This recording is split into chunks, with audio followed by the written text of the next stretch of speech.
Cherie.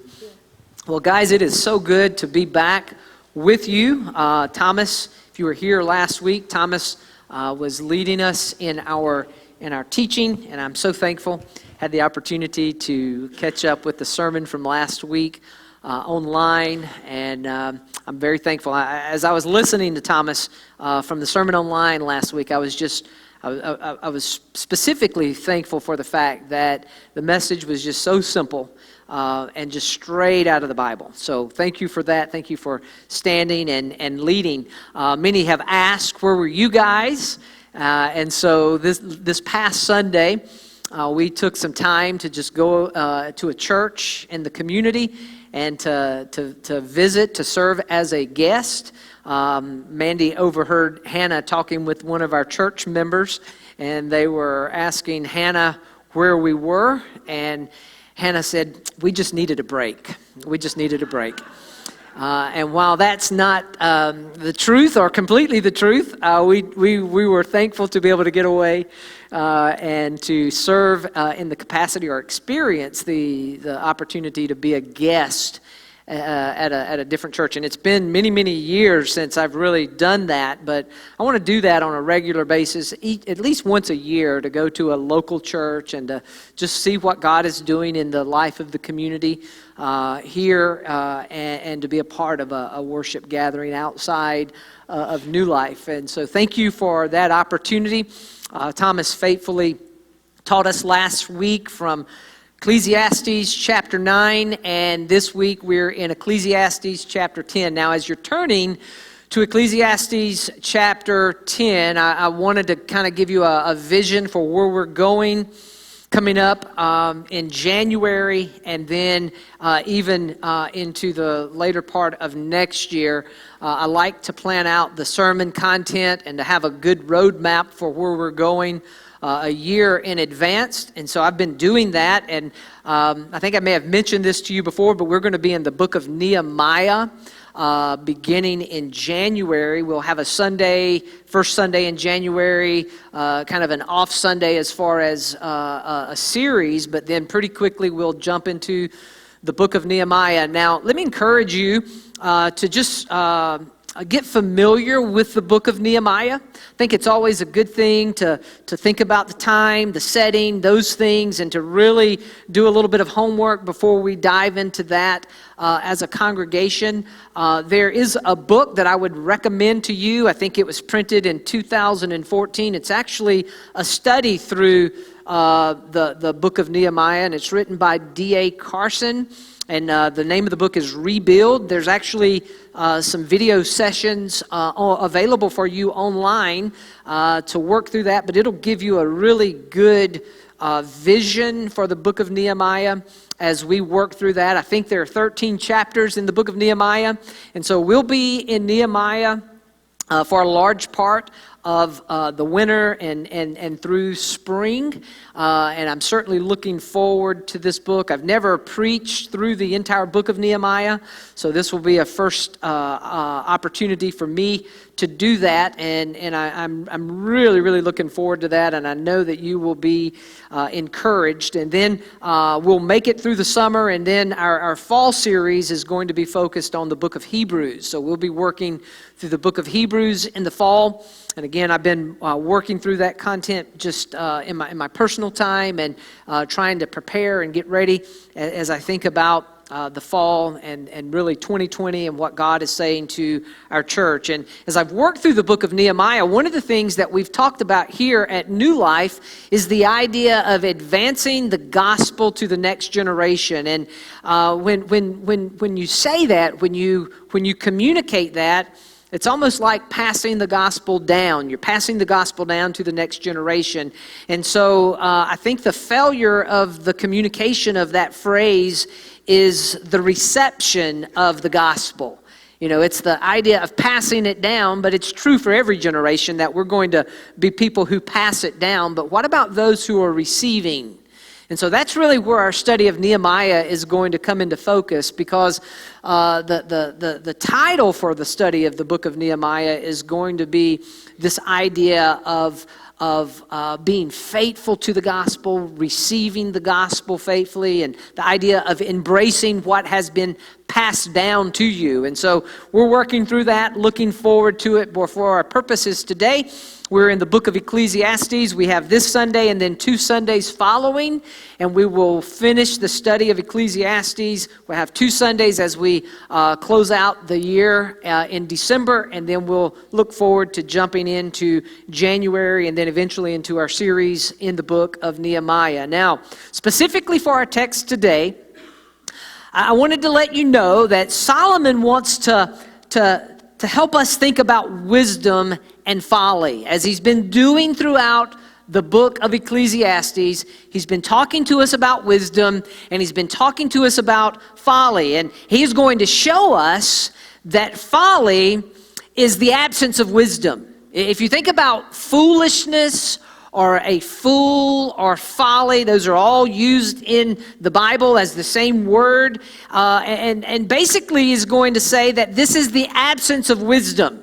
There's no wisdom in a foolish person. There's no wisdom in folly. And so a foolish or a folly person is a person that moves away from God. You're on a course in life whether you realize it or not. Today, you are in a position where you're either moving closer toward God or you're either moving further away from God. So right now, in our context for today, you are either moving toward God or you're moving away from God. The foolish person is the person who has a heart that is moving away from God. Righteousness or wisdom, in contrast to folly, is the person who is moving toward God. So your heart is a heart that's open to the things of God. You're moving in a Godward way. And Proverbs is a book that Solomon wrote, much like Ecclesiastes. He speaks quite often about wisdom and folly.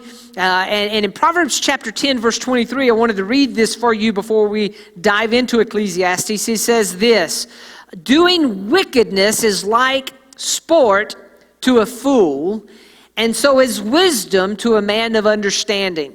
So in other words, what he's saying is the participation in folly, or the participation in wisdom, is like developing your ability to do a sport. If you are involved in athletics or training, you're going to be very focused on that. You're going to focus on your position, your responsibilities, and in the same way, the life of either wisdom or the life of foolishness is like a sport in that way. A fool is a person that lives life like there are no consequences with his action. And he said this throughout Ecclesiastes. You go through life and you really don't think about the consequences. You just do life. You don't think about the fact that one day you will stand before judgment. You will stand before God.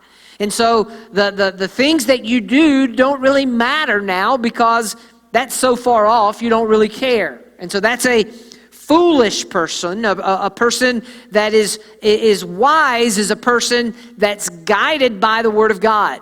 That they say, I want to give my life to this. I want to follow after the righteousness of God. Now, here's the difficulty with wisdom. Here's the difficulty. The difficulty with wisdom is that you have to work it out in a fallen world.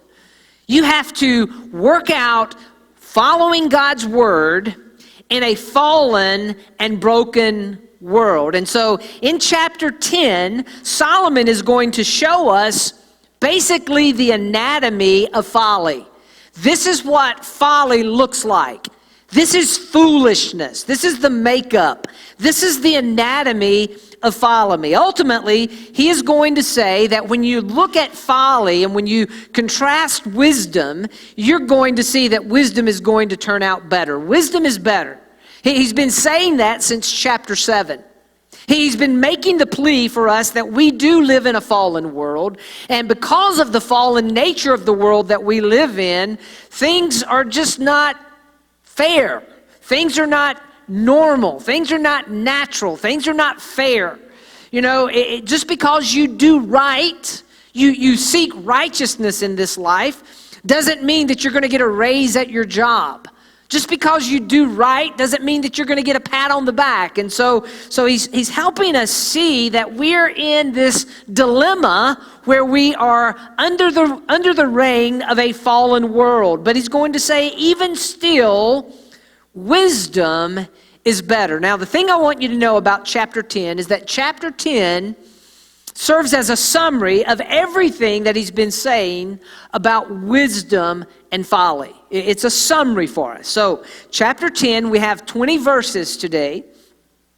Let's beginning in verse 1. If you have your Bible, I want you to follow along. I'm going to be reading out of the NASB. If you do not have a Bible, that's completely fine. We have the text on the screen for you. So he says, beginning in verse 1, dead flies make a perfumer's oil stink. So a little foolishness is weightier than wisdom and honor. A wise man's heart directs him toward the right, but the foolish man's heart directs him toward the left. Even when the fool walks along the road, his sense is lacking, and he demonstrates to everyone that he is a fool. If the ruler's temper rises against you, do not abandon your position, because composure allays great offenses. Verse 5. There is an evil I have seen under the sun, like an error which goes forth from the ruler. Folly is set in many exalted places, while rich men sit in humble places. I have seen slaves riding on horses, and princes walking like slaves on the land. He who digs a pit may fall into it, and a serpent may bite him who breaks through a wall.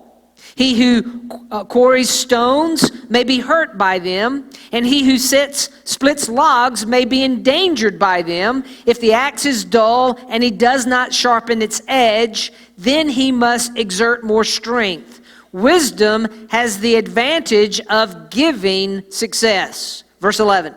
If the serpent bites before being charmed, there is no profit for the charmer.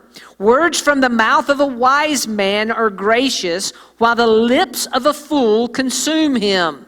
The beginning of his talking is folly, and the end of it is wicked madness. Yet the fool multiplies words. No man knows what will happen, and who can tell him what will come after him. The toil of a fool so wearies him that he does not even know how to go to a city. Woe to you, O land, whose king is a lad and whose princes feast in the morning. Blessed are you, O land, whose king is of nobility and whose prince eats at the appropriate time, for strength and not drunkenness. Through indolence the rafters sag, and through slackness the house leaks. Men prepare a meal for enjoyment, and wine makes life merry, and money is the answer to everything. Furthermore, if your bed charmer in your bedchamber do not curse a king, and in your sleeping rooms do not curse a rich man, for a bird of the heavens will carry the sound, and the winged creature will make the matter known. A lot of content there. Now, just let me say, like I've already said before, the book of Ecclesiastes is a very difficult book to understand. But not only is the book of Ecclesiastes a difficult book to understand, specifically, chapter 10 out of the book of Ecclesiastes is a very difficult chapter to understand. It is very difficult to grab your hands around this. And as I've been doing this study through chapter 10, I've kind of gone back and forth on outlines. I like to kind of present an outline for you. And so here's what I've ultimately come up with. I like to present this to you. The verses 1 through 4 is going to provide the simple nature. It's going to show us the simple nature of folly specifically. Verses 5 to 7 is going to show us the progressive nature of folly. And then verses 8 through 20 is going to give us an example of both wisdom and folly. It's kind of like what he's been doing with the comparison and contrast of wisdom and folly. He's going to say, here's wisdom, here's folly. And so ultimately, he's going to lead us to the conclusion that wisdom, the difficulty with wisdom is that it's always neglected because of folly. When we come to the point of choosing the right thing, we typically go in the wrong direction. And the reason we do that is because of folly. So if you want to put a protection around your life, Solomon would say to you, and he would say to me, that we need wisdom. The way that we anchor our soul to the gospel is through the wisdom of God. That we walk through life in a very cautious manner, and he's going to help us see particularly that folly is very simple. It's a very simple nature, but it is also very progressive. And so let's look at that together. I was thinking about verse 1, and some of you may go out to lunch after church today. And you'll probably go perhaps to a Chinese restaurant. And as you sit down, Chinese restaurant, you finish your meal, you get the little fortune cookie, right? And you open it up and you look and you read the fortune. Verse 1 kind of sounds like something you would get out of a fortune cookie, right? Dead flies makes a perfumer's oil stink. What in the world do you mean? What are you talking about here? And he goes on to carry this out. So a little foolishness is weightier than wisdom. Now, we must understand a couple of things about perfume in this world, in this ancient world. We have perfume today so that we smell good. It's just kind of an additive. It's like bling to just who you are, right? You know, it's a little bit more. It's like, this is who I am, and you just kind of add this on. It's a part of our decoration almost, if you will. You know, it's a little additive, and that's because we don't really worry too much about body odor, right? We have nice showers in our house. We have nice baths. When all else fails, we have good deodorant. You know, people have done all kinds of scientific study to make sure that you don't sweat, that you smell good during the day, and that as the pressure rises, you know, you stay calm, cool, and collective. So we've got all that covered. In this world, they did not have that. They did not have that. And so perfume, one, was very expensive. But two, perfume served the purpose of covering up the smell. So the perfume was very important, but the process of making perfume was a very arduous task. It was very difficult. It was a difficult process. And so evidently it was a mixture of different kind of alcohol and different ointments to make this perfume, and occasionally a fly would get into the perfume. And if a fly would get into the perfume, ultimately the whole batch would be ruined, because the fly would die, and eventually the perfume would not give a good smell, but it would give a stench. It would give a bad smell. Certainly something that you would not want to cover up your smell. And so the dead flies make a perfumer's oil stink is the idea of where he's going at here. I was thinking about this, and I was thinking about one of my jobs. I had the opportunity to serve as a manager at a Chick-fil-A. First day serving in my manager position. This is like the nightmare scenario. I don't know if you've worked at Chick-fil-A or not, but they've got good ice cream there, right? They make good milkshakes, good ice cream. They have, some content that they pour into this big ice cream machine, and it mixes it up, and out comes the ice cream. And so my first day as manager, I was given the responsibility of putting the substance in the machine. And I removed this big old lid that was on the top of the machine, and I cut my finger as I was moving the top lid. And as I cut my finger, I noticed that blood's dripping down into the machine. Now at this point, I have one of two options. You know, I can just kind of put my hand in my pocket and put the top back on and just kind of go, do life as normal, or I can say something about it. I chose the latter option, which was a wise choice because people saw that I had blood everywhere, and so it would be a hard thing to hide. And so, there are some times, maybe when you were making something for your Thanksgiving meal, maybe you're standing there and something falls into the mixture. And you just think, well, that's just going to be a little bit of additive, no big deal. Just stir it up nice and it'll be fine. You can't do that in this situation. You can't let the fly just marinate in the perfume. It's not going to turn out well. And so ultimately what Solomon is saying to us is that foolishness will destroy you. Foolishness will destroy you. Just a little bit of foolishness. It doesn't take a lot of foolishness. I mean, how many times have we read the story about the person that did the one stupid thing that destroyed their life? Growing up, I was a huge fan of George Rogers. I followed him. He won the Heisman Trophy at University of South Carolina, went on to play professional ball. He's a great running back. He loved football, but unfortunately, he loved cocaine a little bit more. And so as a result, his cocaine addiction got the best of him, and it destroyed his life and disabled him or took away the ability from him to continue in the sport that he loved. And so we've read story after story about that very thing. You know that's true. I know that's true. But here's what foolishness does.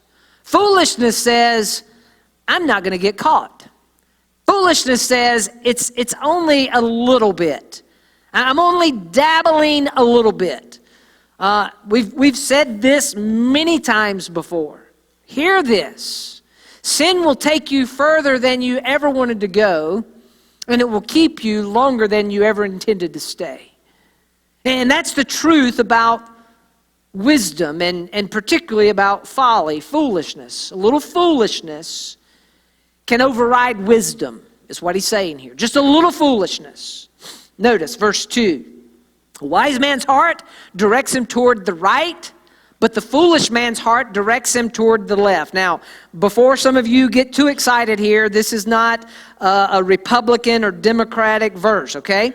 This isn't a Make America Great Again verse. So just before you get too excited, this isn't what he's saying here about right and left. The idea of right in the Bible is always referred to as the wise direction, okay? The way to the left is the foolish direction. And you've got to see that the orientation of wisdom and foolishness comes from the heart. So it's not outside forces that are corrupting us. We are corrupted. Foolishness is in us. It comes from our heart.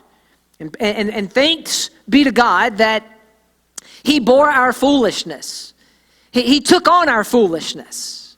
He paid the price for our foolishness, that we may become children of God. And so foolishness comes from a man's heart, and what he's saying here, particularly in verse 2, is that foolishness will derail you.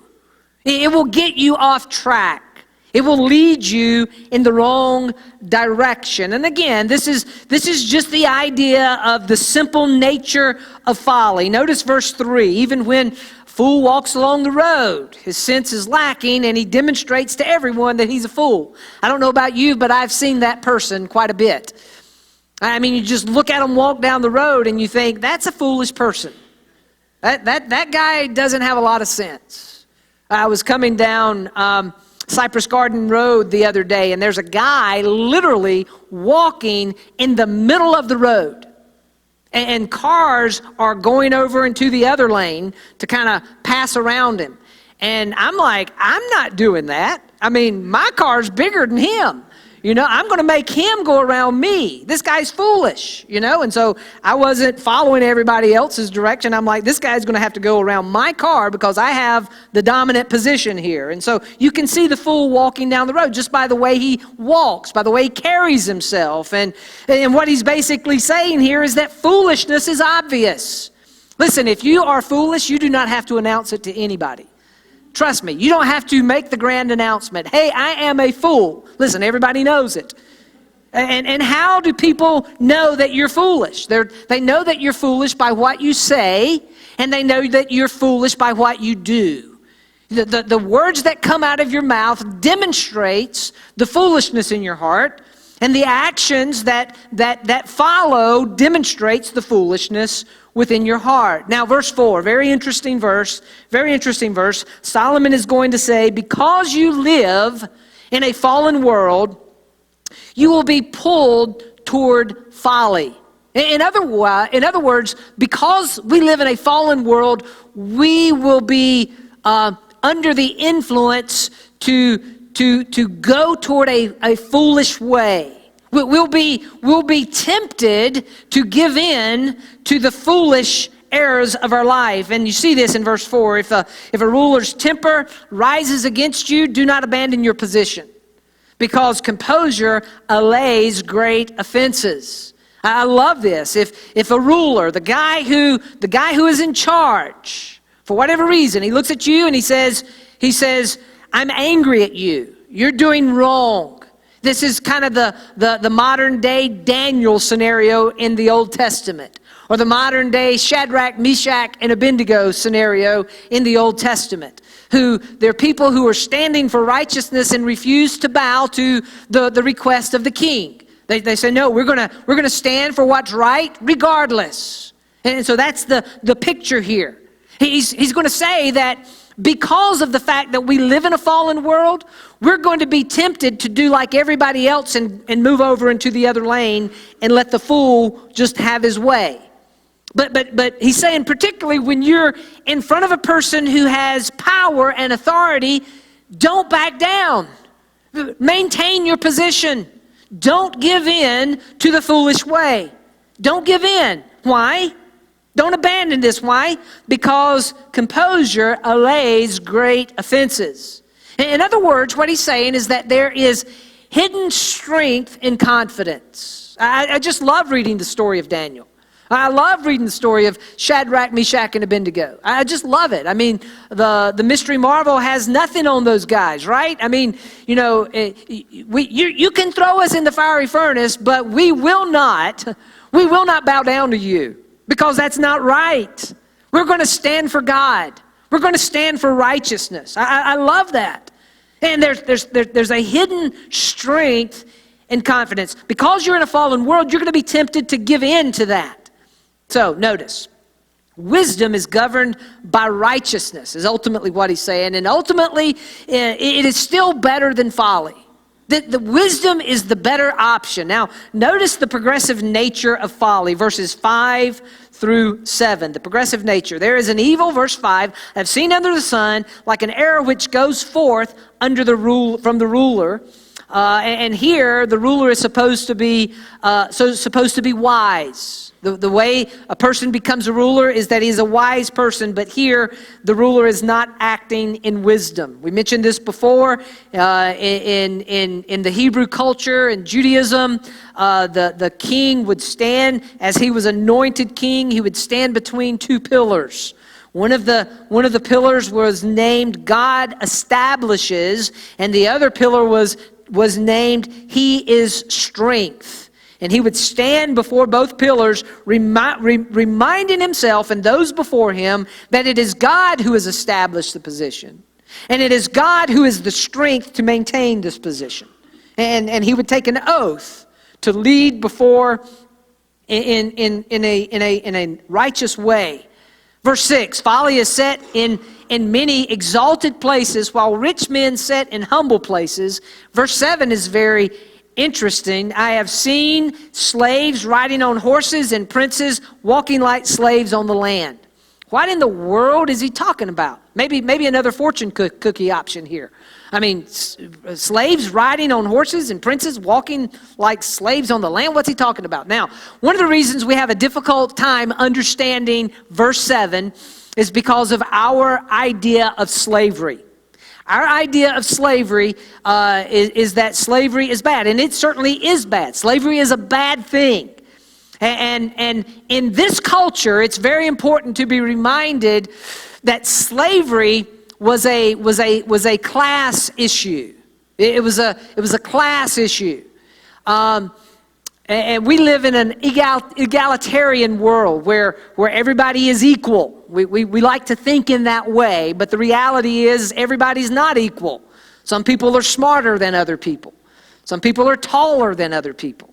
Some people, can play athletic sports than other people. We're not equal, but we live in an egalitarian culture that likes to think of people as equal. And so in this culture, you were a slave if you were a slave. If you were wise and you could lead and you had the ability to lead, then you became a person of nobility. And so it's not about slavery as we think of it. It's about slavery within this culture. And what I think he's saying here is that the poison of folly can actually corrupt society. The poison of folly can corrupt society.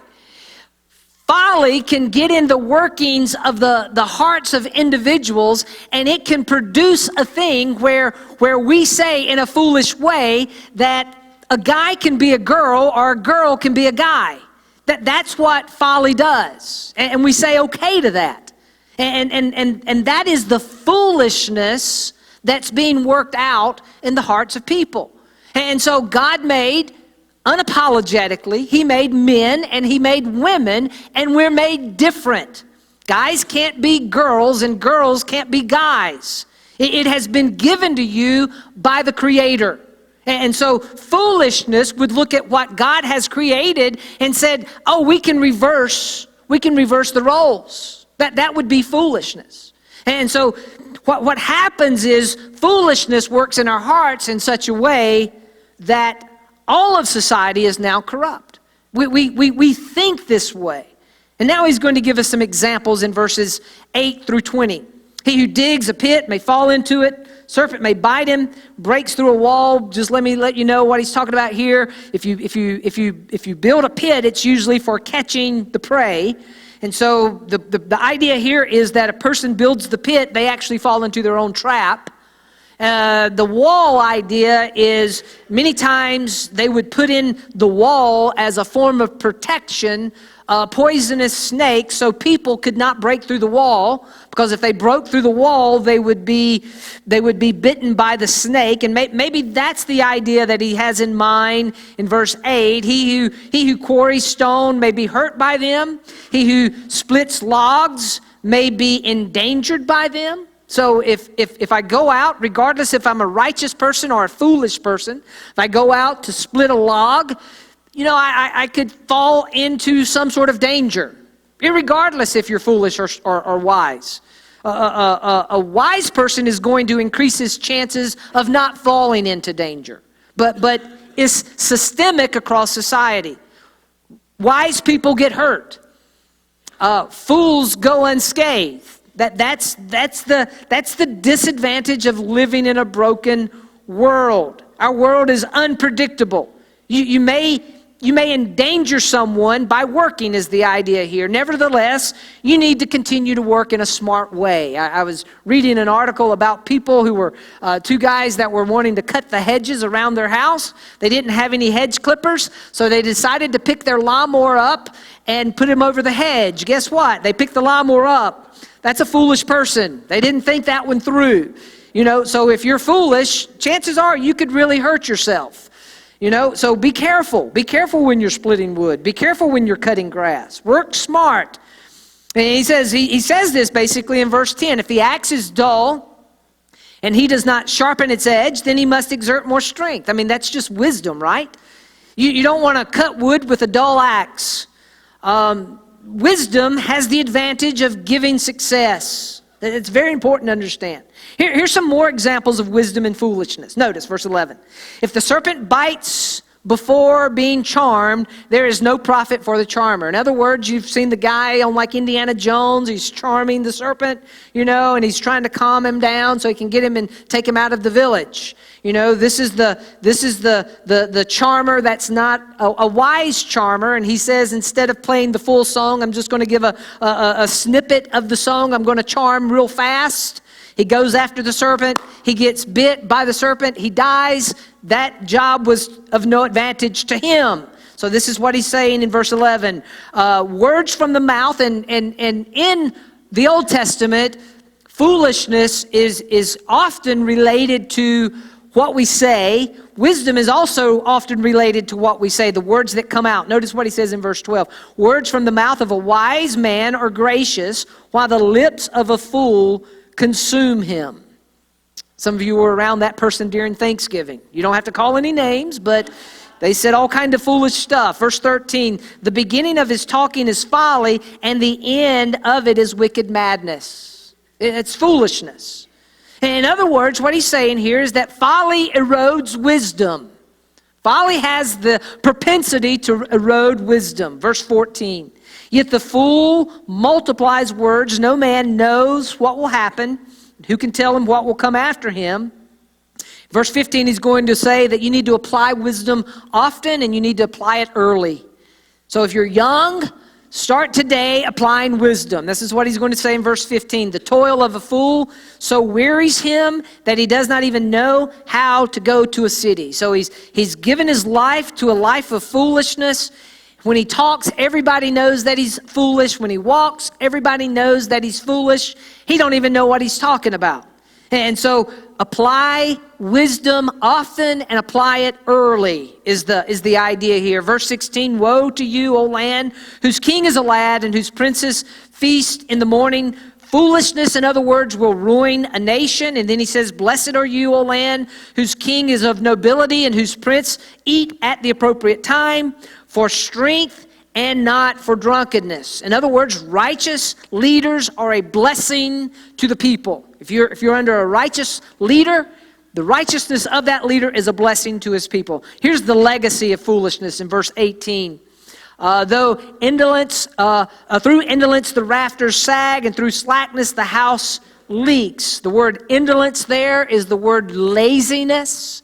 So through laziness the rafters sag, through slackness the house leaks. An example, verse 19, men prepare a meal for enjoyment, and wine makes life merry, and money is the answer to everything. Now that's a very interesting verse. What is he saying here? I thought he's been saying all along that money isn't the answer to everything. Where he's taking us here in verse 19 is that, again, this is life under the sun. When you live foolishness, when you live in a foolish way, make all the money you can, because this is as good as it gets. This is it. The wine you drank today is going to be the best wine that you're going to have. The meal that you are eating is going to be the best meal that you're going to have. Well, on the other hand, for those who are walking in wisdom, they understand that God has prepared something even much greater than anything that this world could ever imagine. And so that is the pursuit. Nevertheless, this is the reality. And because of that, trying to juggle the two, we're tempted to go toward the foolish direction. We're tempted toward foolishness. We're tempted to make our tent here not recognizing that we were not made for this world. Nevertheless, verse 20 is going to tell us to do the right thing. Notice, furthermore, in your bedchamber, do not curse a king, and in your sleeping rooms, do not curse a rich man, for a bird of the heavens will carry the sound, and the winged creature will make the matter known. In other words, what he's saying is just always do the right thing. Be a person of character. In other words, character is king. Character matters. Be a person of character. You do the right thing because it's the right thing to do. You don't do the right thing out in public and then go into your bedchamber and just have a cursing spell, cursing the king, because that's not the right thing to do. Don't ever speak against the king. That's wrong. Don't do that. That's what he's saying. It's what the people of Israel were strictly forbidden to do that, to speak against it, because that's God's anointed person. Don't speak against him. And so don't even go in your bedchambers and rattle it off. Have you ever heard the old phrase, a bird told me? Where'd you hear that from? A little bird told me. That's where it comes from. Verse 20. It's where it comes from. A little bird told me. So 2 applications. I don't have these up on the screen for you, but you can write these down, and I think these are so important. Number 1, be careful with the influences you place before your heart. It's the heart that is wicked. It is the heart where the battle is being done. Be careful with the influences that you place before your heart. If it's an influence of a friend, don't make friends with foolish people. Don't do it. It's not a wise thing. If it's the influence of media, don't subject yourself to that. That's a foolish thing. So be careful with the influences you place before your heart. And number 2, the second application is pursue righteousness. Pursue wisdom. Pursue the things of God. Know what God desires for you. Live a life that is honoring to Him. Pursue those things.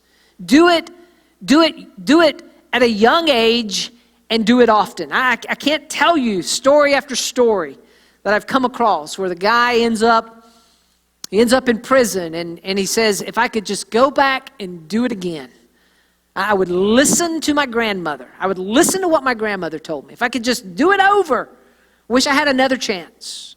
If I could just do it again.